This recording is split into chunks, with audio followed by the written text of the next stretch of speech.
Chris, say hello. Hello, I'm Chris. Eddie, say hello. Howdy, I'm Eddie. And Jack, say hello. That's me. Talk about a scene. It's what we're doing. Come and check it out. It's what we're all about. 561 Music. Welcome to 561 Music. My name's Ben. And I'm Hector. And Hector, my good man, how are you? I'm all right. Excellent. I mean, you know, it's Wednesday, so. I'm feeling. You get to spend that time with me. You must have been looking forward to it all week. Oh, 100%. So we had quite an interesting weekend. We played at Guanabanas. That was good. Yeah, we played Tiki 52 on Friday. Yeah, that's it. And that was fun. It was, Yeah, they were both It was good. a really good crowd there. There's a lot of people dancing. Yeah. No, Tiki 52 was busy, actually. Crazy busy. Yeah, it was really busy. And then Saturday at Guanabanas, which was a rare appearance for us, and it rained, and I thought we were going to have 5 people there.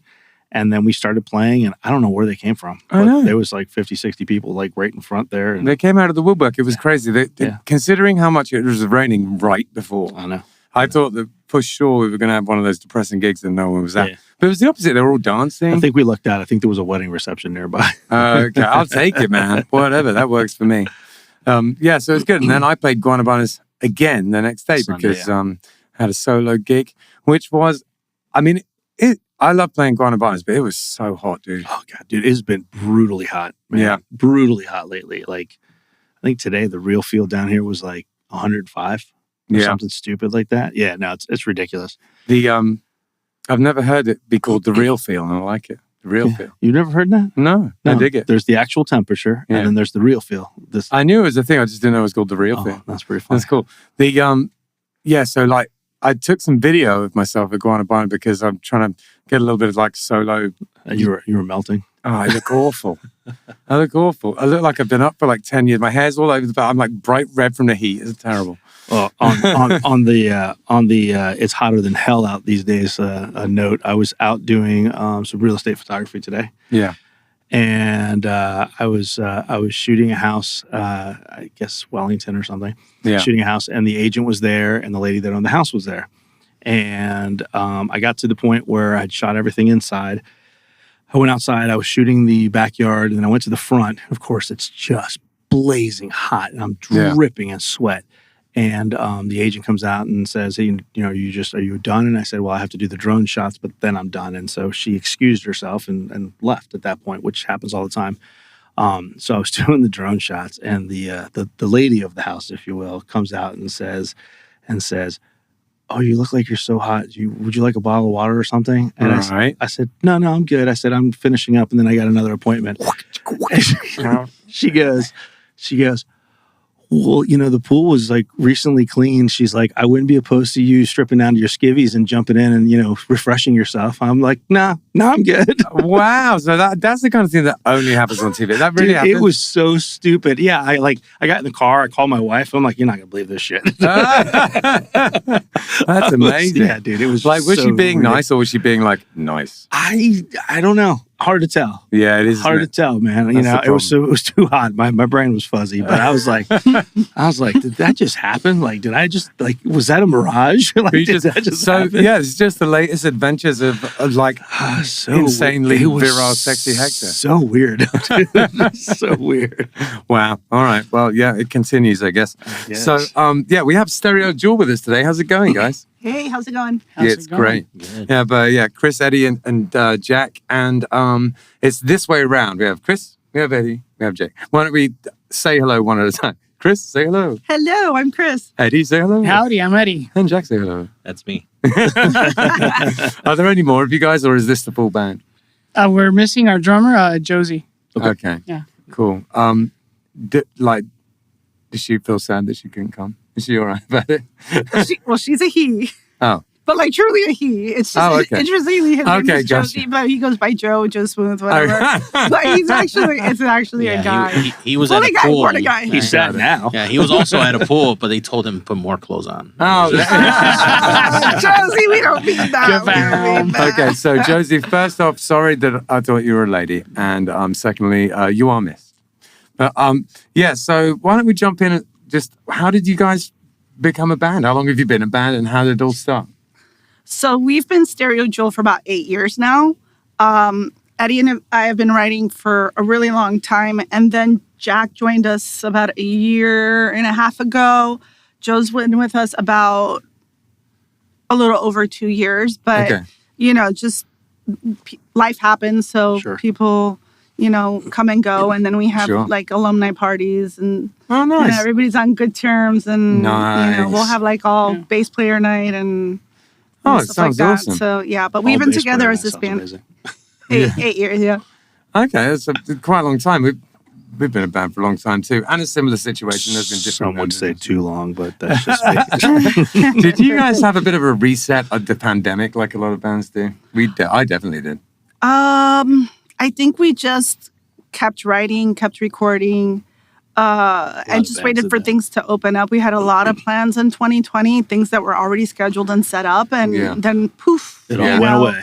We tried to redo it for the next 2 years, and then venues had gone out of business and all that. So. Did you guys take like a lot of bands? I feel like because of the lockdowns, and then even past the lockdowns, a lot of bands kind of stayed in this little hiatus bubble and just wrote a lot of music at that time. Was that you guys? Mm-hmm. I mean, we did, And I think right when the pandemic happened, we had the whole year already booked to tour. I don't think you were yet as part of the Stereo Joule, but we had a whole schedule happy. Man. Everybody was charged up and pumped up. Where were you guys going?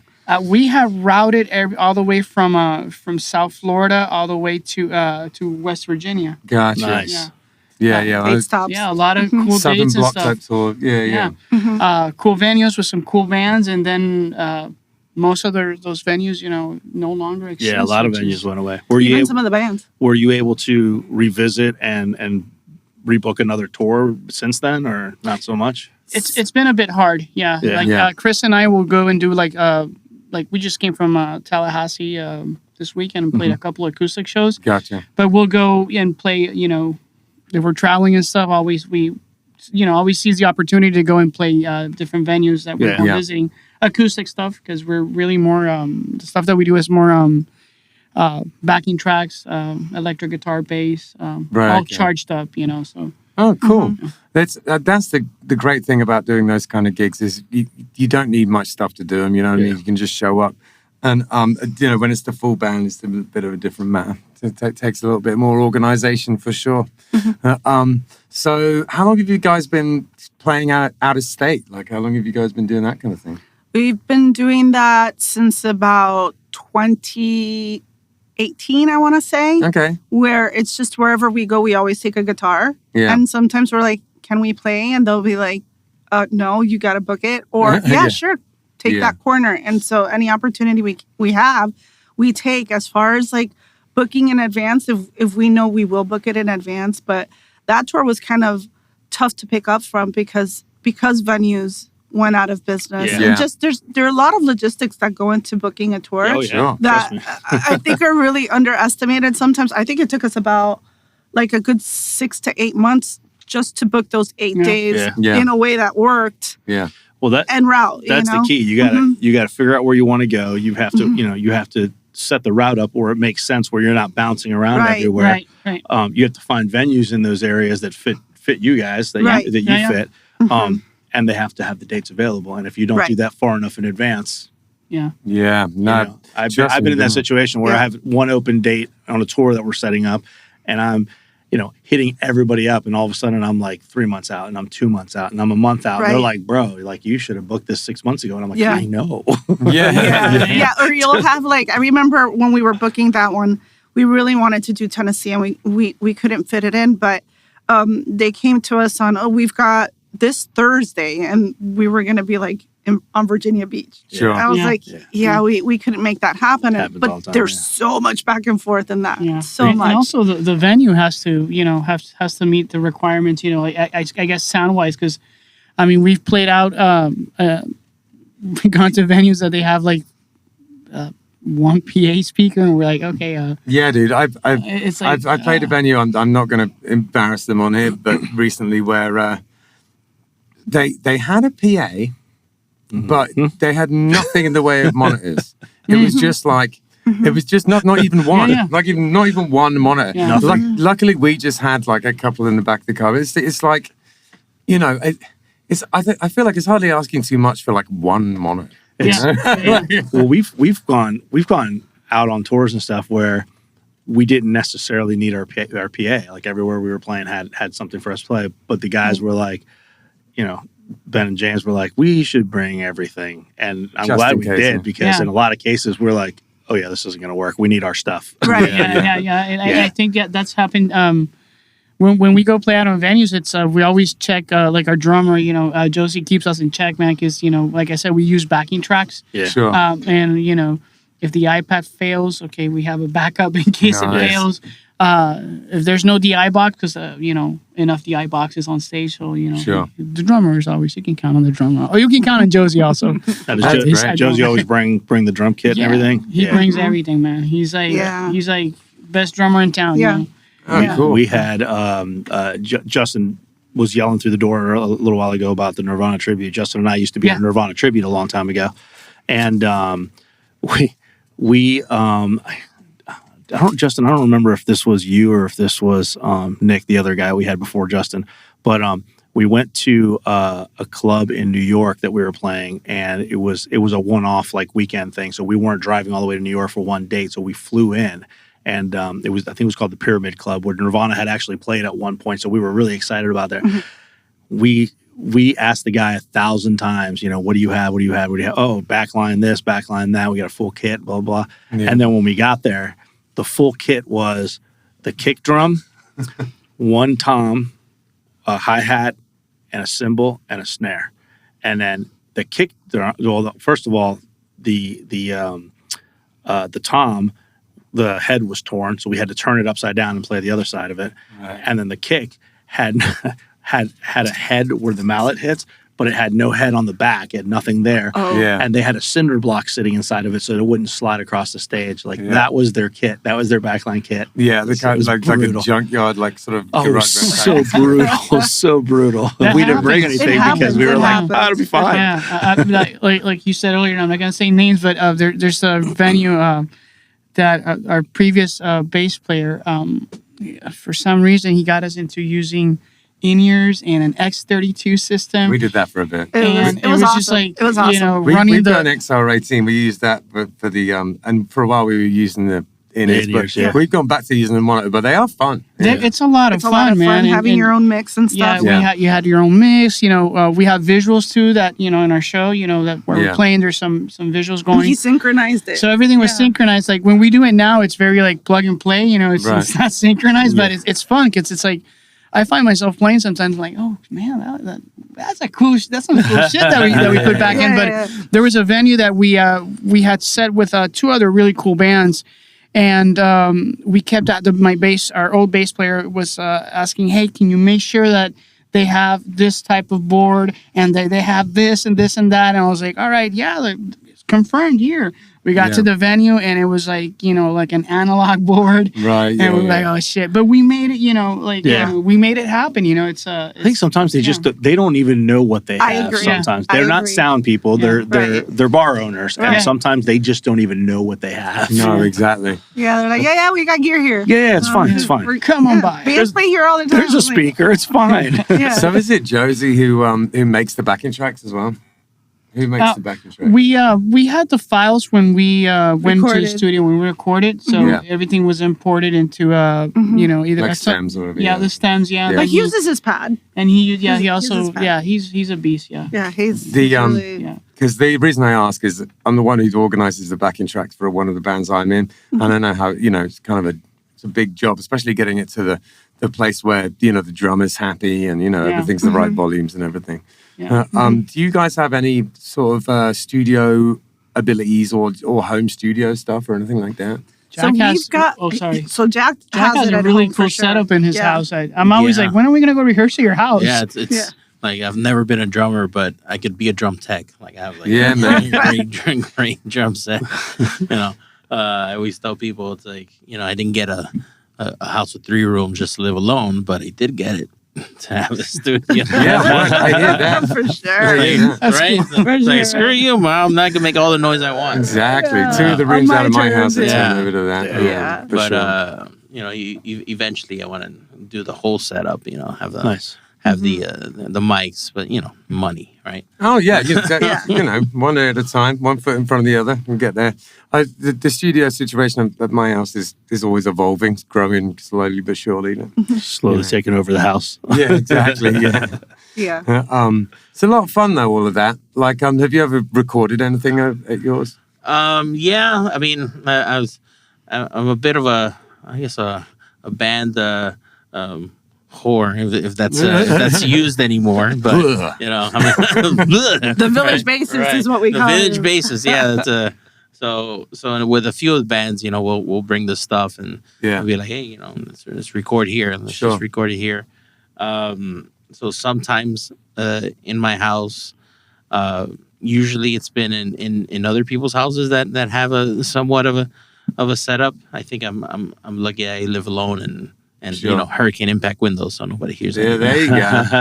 Perfect. I'm building a room to make music in my backyard, and I'm using these blocks that are meant to be like really good for installation. I can't wait for that all to start. Get going, get it all out the house. My wife will be happy. So, when it comes to, there's like a lot of synth and stuff on your tracks. Who plays the synth in the band? Or just, really cool. That's badass. Yeah. Yeah. That's cool. And in the live show, is there a lot of that in the live show as well? Or is it on the backing track? It's on the backing tracks just because when I perform, I just want to focus on singing and being active as hell on stage. Yeah, but, totally. I think, I'm going to bring her out again. Yeah, nice. Just because I'll have her there if I want her, and I'll go over there and stuff. But I love playing and just coming up. To me, it's like doodling. Like when you doodle on a pad. To me, I doodle on it literally like all day. And if I'm not, it's running in my head anyway. So I gotta go get it out somehow. That's awesome. How do you guys write songs? What's the sort of impetus? Like how does a song first kind of like appear? Who's the person who's like the most involved in it, or are you all? And where do you go from there? So it depends. Right now, we're the ones that have been up until now bringing the songs out, right? So it's like either I'll start it on guitar, he'll start it on guitar, I'll start it on piano, synth, whatever. Maybe the melody comes in first, the lyrics with the melody. It just depends. I don't think there's like a specific go-to that I have when songs come in my head, because there's always music running in my head. Sure. But we have a song that we're going to be recording that's pretty hashed out. We've rehearsed it a bunch of times. Josie brought it to the table. There you go. Nice. Yeah. He, put it on. It was him on the synth, and then the drum beats and all of that. And is it called The Ballad of Josie Wales? I mean, it's called Epiphany. There's that, but we're ready to. We're recording some other songs now, but that song is it's definitely ready. Like That's I can awesome. go do vocals already on it. Oh yeah. Like, we not rehearsed scratch, it like just- he wrote these like really cool intricate parts that Jack and I were playing. I'm like, what the fuck? Like all these chord changes and shit. Oh, wow. And he's like, oh, don't worry, I have them written out. And we have where we rehearse. It was very beautiful mindish. Yeah. So like kind of like the way our studio where we rehearse at our home, and we have a little studio set up, and it's kind of like the drums are there. Actually, Jack's there. I'm here, and then Chris is over here. And we have a whiteboard, and Josie's like, I got this really cool song, the one that we're rehearsing, and at the end, the parts, and we're listening to the changes, and we're like, what I had to like read it. Yeah. Like I had to follow it. I was trying to make eye contact with him, but he's not good at that. Just when he's talking about the song. Yeah, so he's like, oh, but don't worry, I got the ending, the outros written out, and it was like really cool chord changes. Nice. That we were like, okay, I mean, is it gonna work? Because it sounds cool, everything on the synth and stuff with the drums and stuff, and we're rehearsing it, and she's got lyrics already, and Jackie and I were like, oh, we gotta learn that outro. If not, we're gonna, demolish the song. Yeah, absolutely. Did you learn it? Yeah, we did. Yeah, Hell yeah. We're ready to go. And Josh says, "Oh, maybe." we still gotta go back. I gotta go back and look at the chords. I don't know. You're pretty clutch. You're pretty clutch in this. Oh yeah, listen. With bass, Victor Wooden, there's no wrong notes, right? No, listen. The beautiful thing about bass, though, right? The beautiful thing about bass is the guitar player, keyboard player, whoever it is, could be like, okay, so the song is in E flat 9, sus 7 with an A minor. B whatever, and then you're like, EAB, got it. And the best thing about whenever you tell that story is like the chords that you talk about don't even exist. Don't exist, and it's fine. It's fine that they don't exist because to me, none of them exist. Sounds like a challenge out there. Make it exist, somebody. It's so funny. You're right. I'm gonna make them exist. I'm gonna invent new chords. How often do you rehearse? It's been a minute just because we've had some obligations and we're recording and we don't really have a show until September again. Gotcha. But outside of that, a good once a week. Yeah, man. I know what that's like. It's like once a week, barring the extraneous circumstances. I've been there. Yeah. Some bands are worse for that than others. Why you gotta make eye contact with me? We practice once a week, a month, a year, something. I don't know, something. It's on the calendar somewhere. We tell ourselves that because we play so much, we don't have to, but it's absolutely not true. That's fair. We do play 2 or 3 times a week. Yeah, I was going to say that. I mean, it depends on what our gig schedule looks like, because if we've got a lot of shows, it's like... But that being said, though, it makes it hard to learn new stuff. It is. Fresh. Get stuck in a rut. Yeah.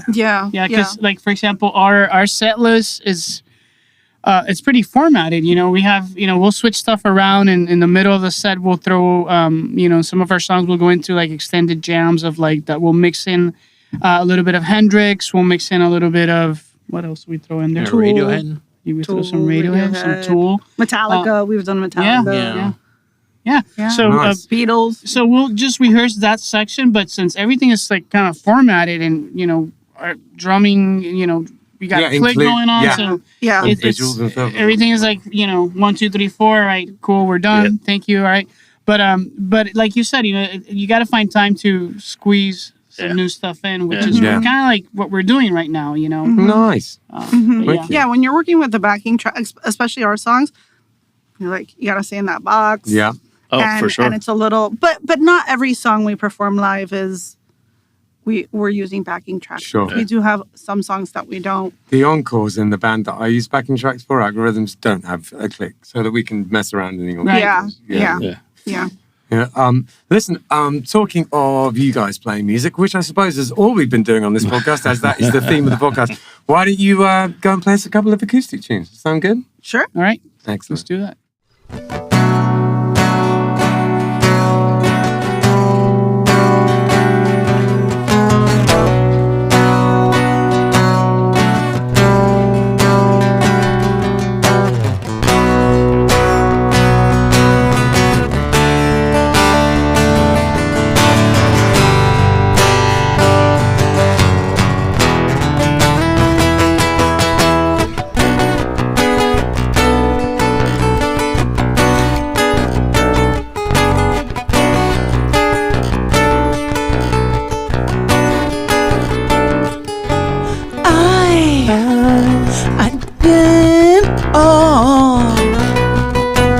That ship limps before it all, and I don't care when she looks at me with that cold stare, and just like that,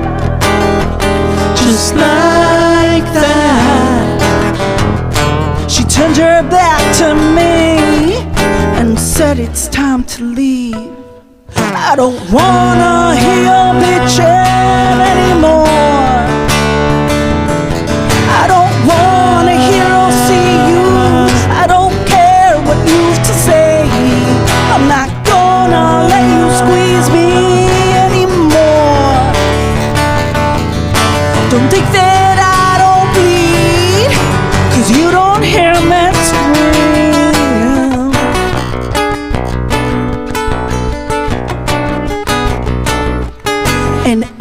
I don't mind that all the shit that hits the fan happens to be mine. There's something about this place that makes me feel so crazed and makes me wanna fly.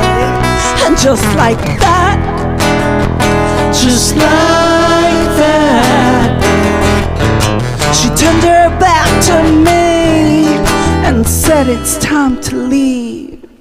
I don't wanna hear bitching anymore. I don't wanna hear or see you. I don't care what you've to say. I'm not gonna let you squeeze me anymore. Don't think that I don't bleed, 'cause you don't hear me scream. Da da da da da da da da da da da da da da. I don't wanna hear bitching anymore. I don't wanna hear or see you. I don't care what you've to say. I'm not gonna let you squeeze me anymore. Don't think that I don't bleed, 'cause you don't hear me scream. I don't wanna hear it. I don't care what you've to say anymore. I don't wanna hear it. I don't care what you've to say anymore. Anymore. Anymore. Anymore.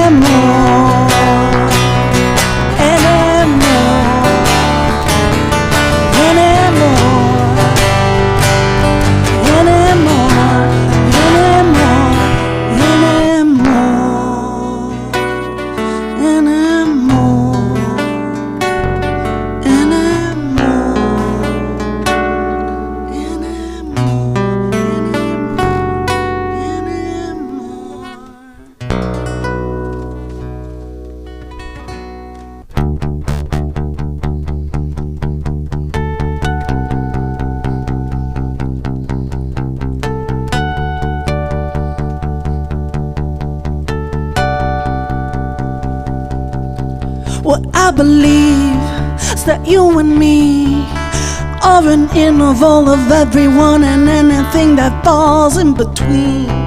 I'm just redeemed. Don't be deceived by what you want to see.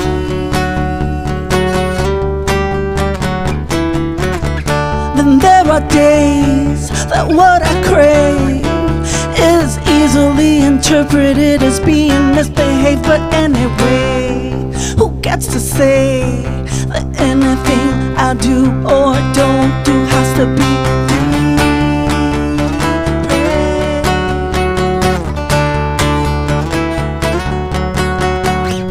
what you see is what you get. Assume or suspect it. Be careful, but worry. Watch out for myself.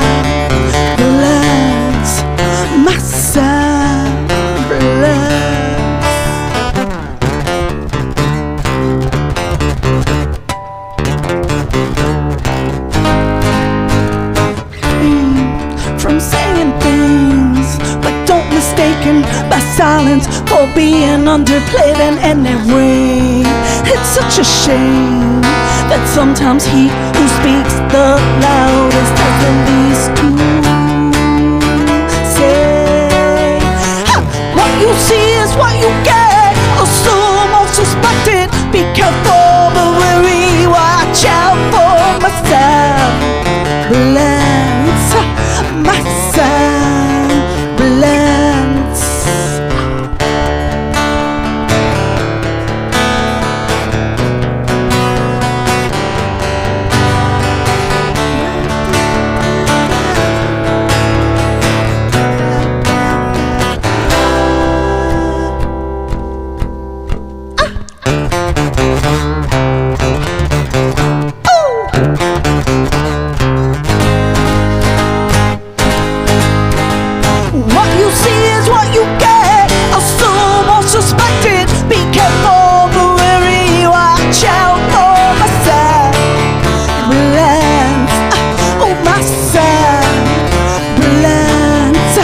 semblance. What you see is what you get. Assume or suspect it. Be careful, the weary. Watch out for my silence.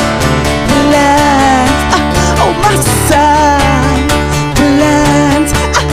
My silence. Oh, my silence.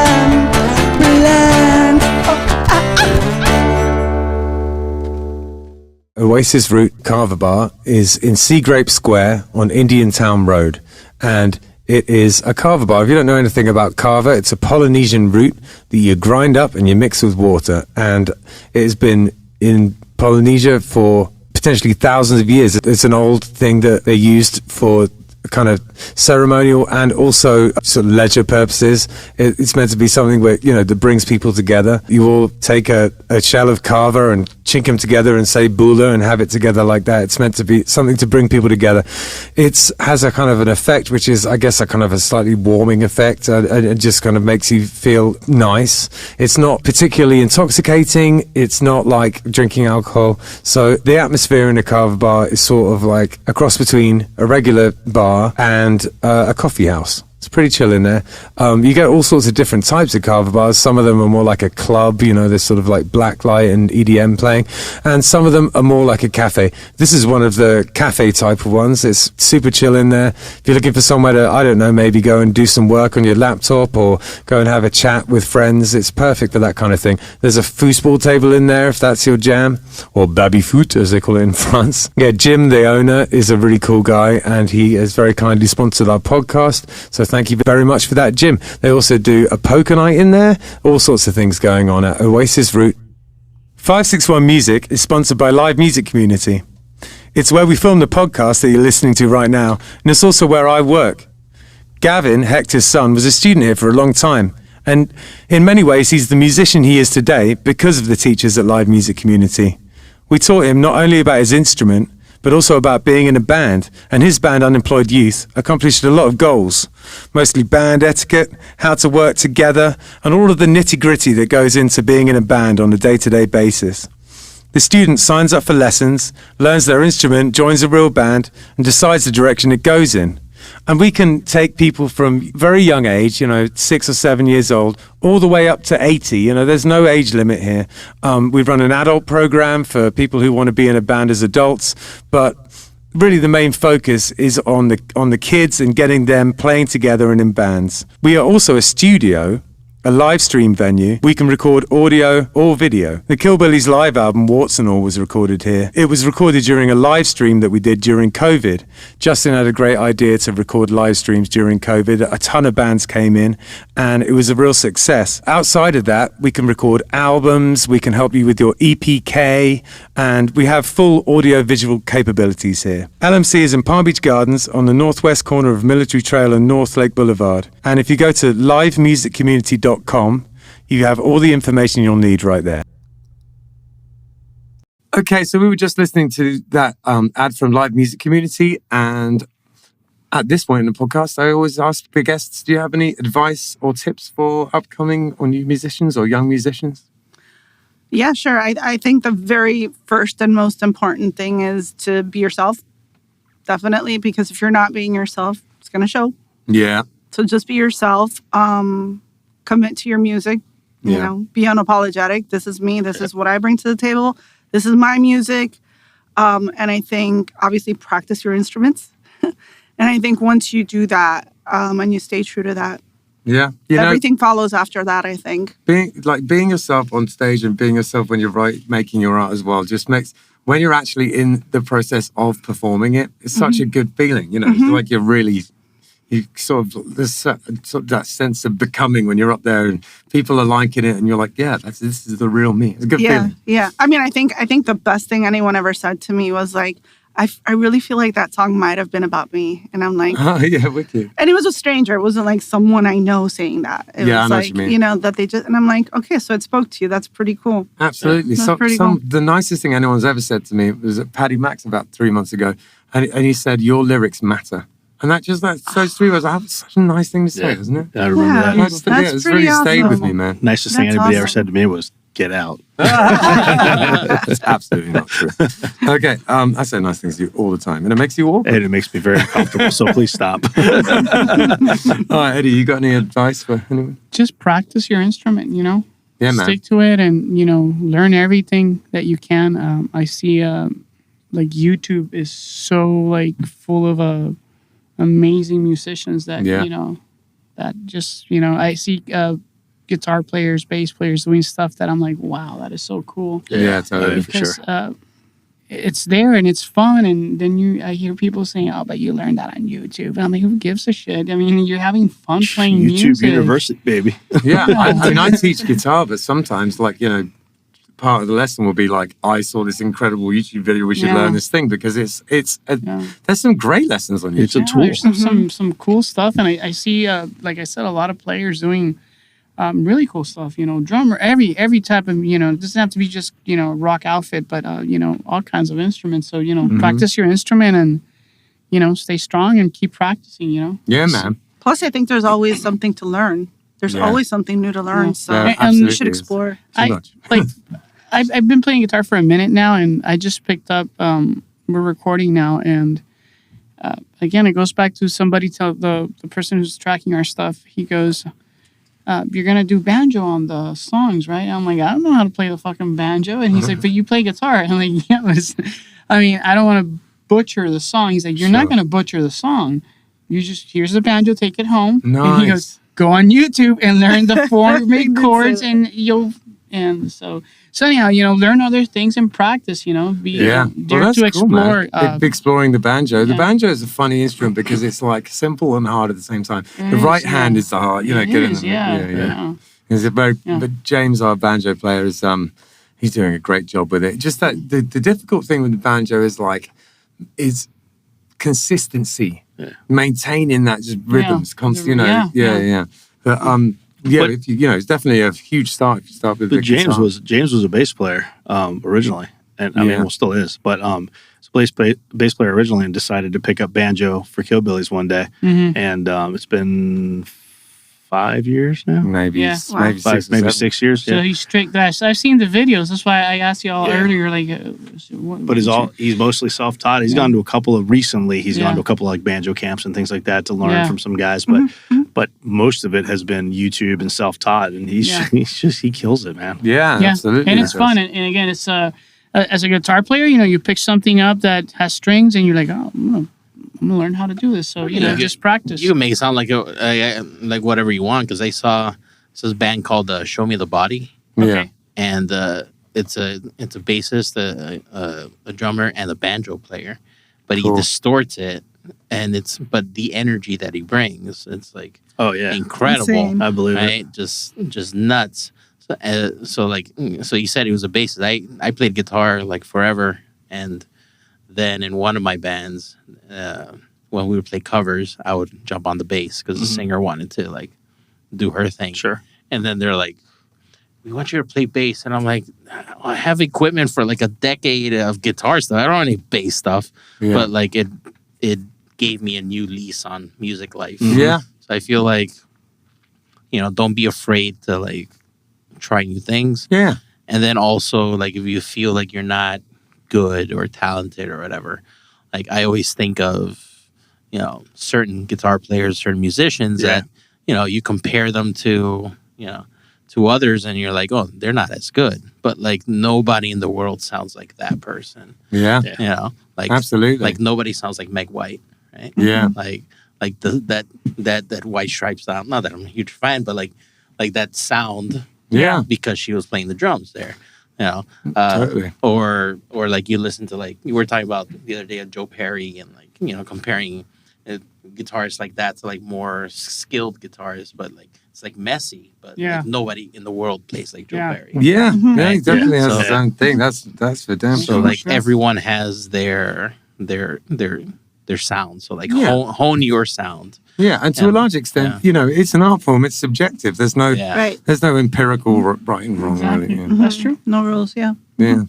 So, could you just give us a little bit of an overview, or actually you can get as detailed as you want, about what the 2 songs that you just played were about? about. Okay, so I'll go through Anymore first.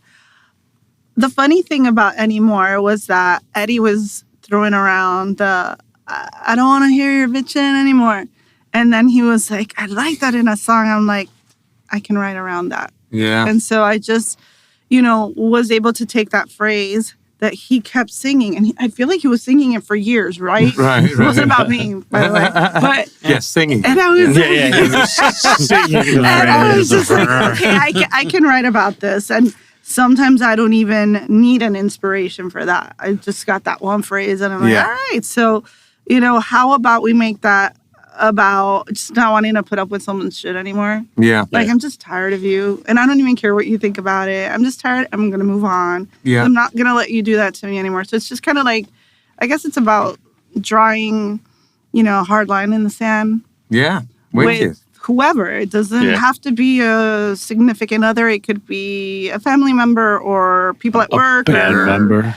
In South Florida, people on the road, or it could be anything. No, totally. And what you said about just coming up with something just from like a phrase like that. Yeah, that's often how it happens with me as well. Get some kind of hook going around my head, and then that's like I'm writing a song at the moment called "Shut the Fuck Up and Dance," and it's just all it was a phrase, and I've like written a whole song, which is a great line. Yeah, that's right. Yeah, it's a great line, actually. Dance. I mean, it's really great. It's pretty epic. It's a great line. Yeah. I think also when we wrote Anymore, I think when I wrote it, it was in a previous band. Right. And then when we started to rewrite the song, we were playing it the same way, right? We've was been guitar, it for a while, guitar, bass, drums, and vocals, and then we went to record the song in the studio.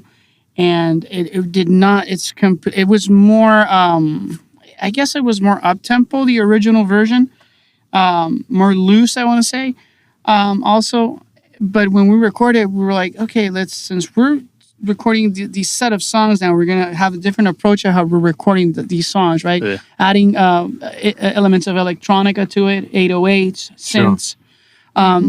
We had to depart from the sort of like, how would you say, the alternative bass drums, typical rock outfit to go into doing something a little bit more like dark, gritty, gritty. So it was a little bit like, I can't play the guitar riff as, It's like forced you like out of your box so you could be more creative. Go. Thank you. Yeah, it did. So I was like, oh shit, we've learned how to become, how to take these songs and make them in a different, make them better, and then record them and force ourselves to compose differently. Yeah, excellent. Arrange, which was really cool. As soon as you introduce like big synth pads and things, it changes everything. You have to write around that for sure. It gets pretty broad. Yeah. There's a lot you can do with that. Yeah. No doubt about it. Yeah. What's the other song about? Semblance. I like that one. Thank you. Thank you. It's stuck in my head. Thank you. Good. Keep singing it. Semblance is You were. I was sorry. I was on the synth. In the synth, and I heard you. Like I was in the she studio. kept like playing the same riff on the synth. Yeah. Okay.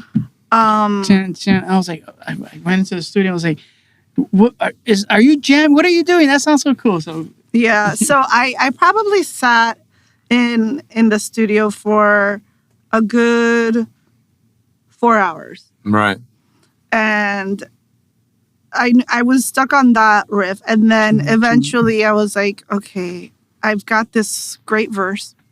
Yeah. What do I do next? I don't know if that happens to you, but I could have this great chorus, and then I can't add anything else to it because I have to go dig into like songbooks that I collected over the years and stuff. But I came up with the format of the song on the synth, and then I knew that it was going to say something like, what I believe is that you and me are an interval of everyone and anything that falls in between. And that's just because you're constantly meeting people, and people are always going to have an impression of you.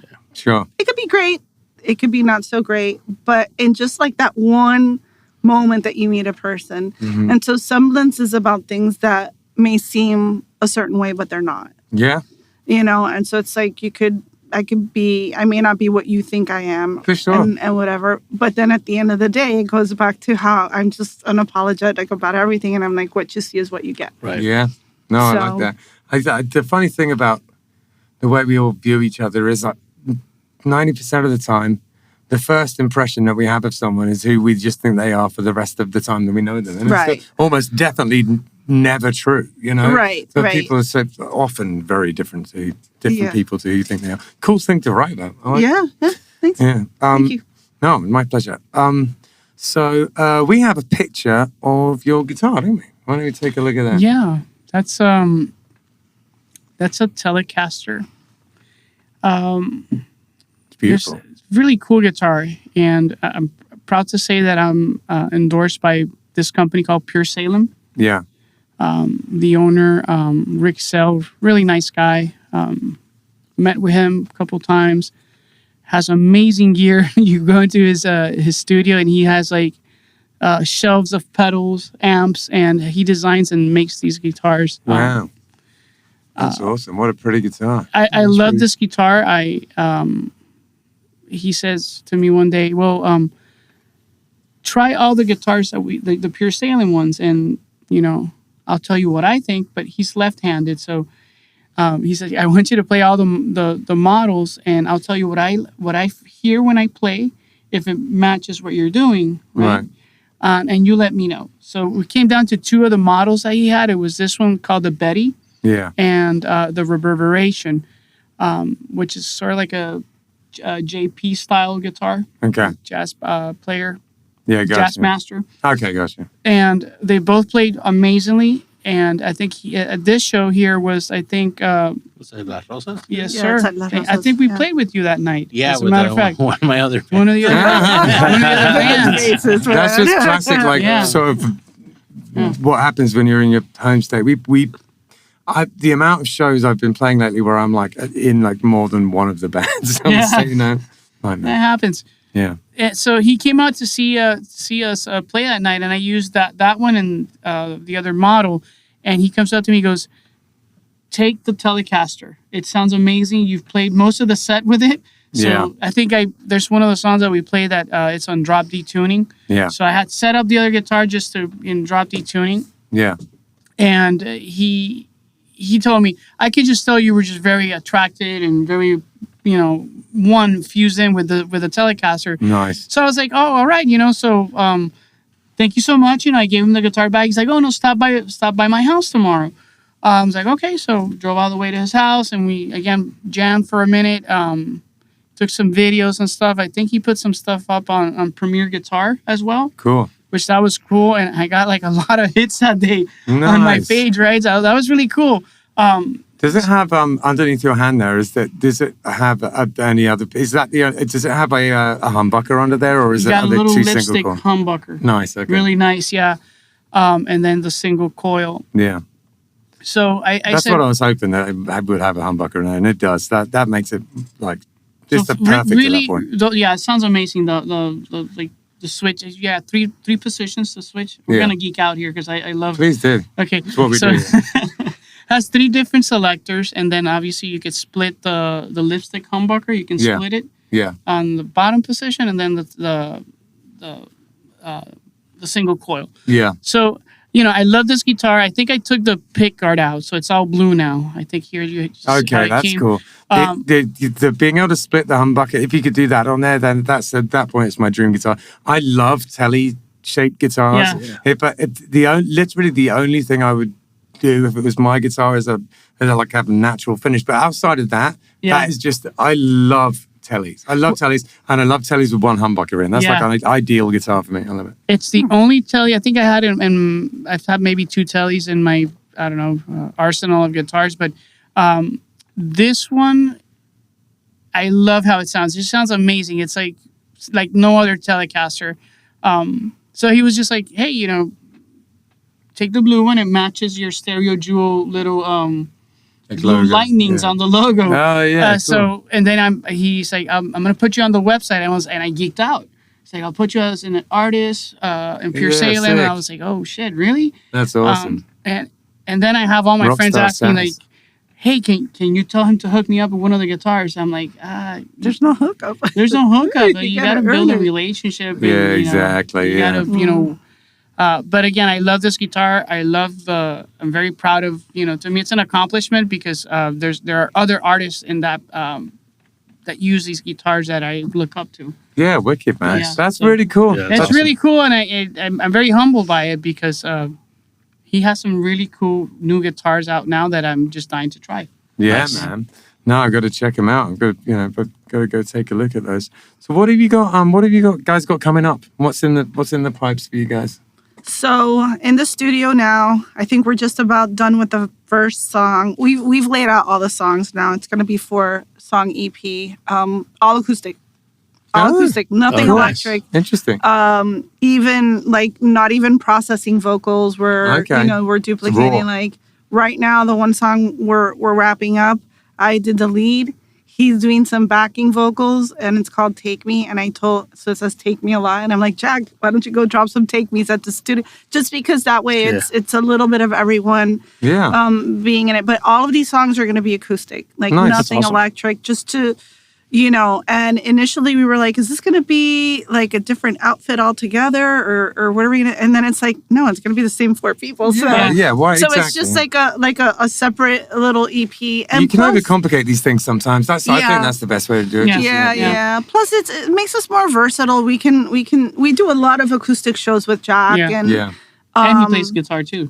Cool. And he plays guitar when we do acoustic shows too. So that's pretty cool. Yeah, it's good to get back into it and be like, oh, this is why I play bass. Yeah.